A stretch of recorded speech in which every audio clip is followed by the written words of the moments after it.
So, Joe, what are the biggest takeaways from this report? Well, it was really interesting. NASA today said that they are committing more so than ever before in the history of their organization to being serious about researching and studying UAPs, UFOs, and finding data to support that research. They basically said today that, using their own words, they want to take the conversation around UFOs from the sensationalism to science. And their argument for that in this report was, look, we are NASA.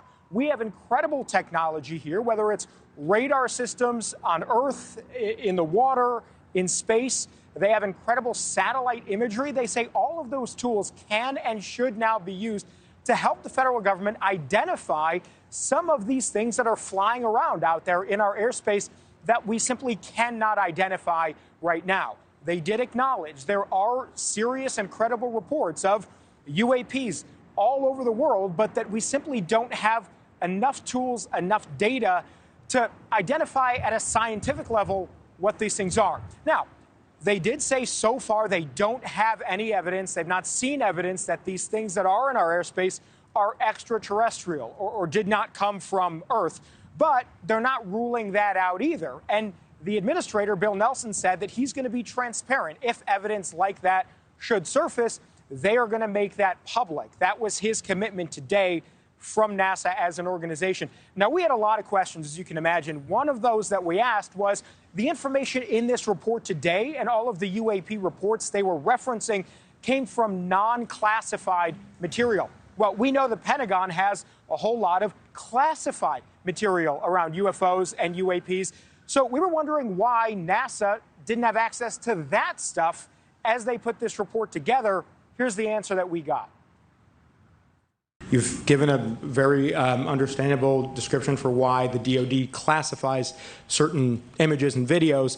Why did you all not have access to classified material? One of the reasons that we restricted ourselves, this study, to unclassified data is because we can speak openly about it.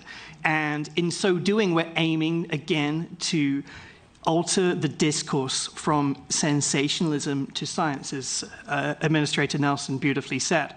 NASA personnel, as appropriate, know how to talk to DoD on a classified basis, but the purpose of this study was to tell us what open data we could use in combination with the power of science to move our understanding forward.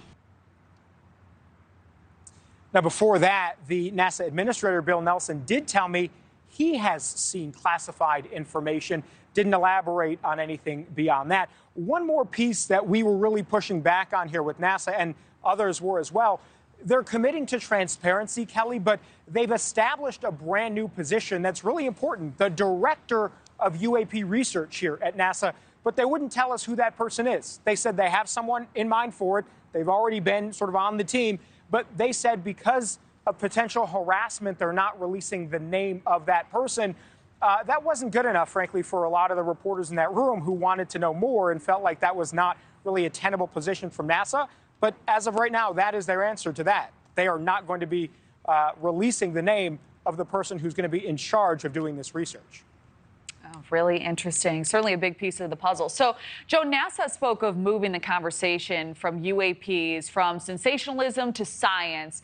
How are they getting the public involved to try to remove this stigma about reporting UAP sightings? Yeah, well, two ways. One, they say that NASA does have a reputation for being legitimate, for being trusted among the public. And they say just by NASA discussing these things, it does get rid of the stigma a bit, that it's not just crazy people that are reporting UFOs, UAPs. And they feel like even people in the military who've seen things are hesitant to come forward with their stories because of the stigma. They want that to stop because they say we're missing important data that we can use to research these things. Another way is they're going to be engaging the public. They say eventually it might be an app, it might be a website, but they do want to create some kind of mechanism in the near future where regular people who have encounters, who see things in the sky, can take pictures, can take video, and report them, send them back to NASA so they can have that as data to study as well. Kelly. Yeah, streamlining that process. All right, Joe Khalil, thank you for the update. And joining us now is Chrissy Newton, podcast host and author at The Debrief. Chrissy, thank you so much for being here. Thank you for having me. Well, it's wonderful to have you. This is such a fascinating topic. You heard Joe's report. What's your reaction to NASA's findings?